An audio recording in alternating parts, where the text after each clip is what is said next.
અગત્ય સમાચારની શરૂઆત કરીએ આતંકવાદી પન્નુથી।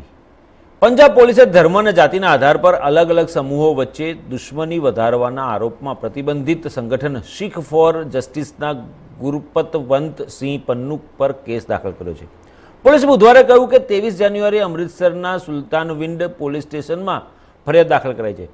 પન્નુને કેન્દ્રીય ગૃહ મંત્રાલય દ્વારા ગેરકાયદે ગતિવિધિ અધિનિયમ એટલે કે UAPA હેઠળ આતંકવાદી જાહેર કર્યો છે। તેની સાથે જ શીખ ફોર જસ્ટિસ પર પ્રતિબંધ લગાવી દીધો છે।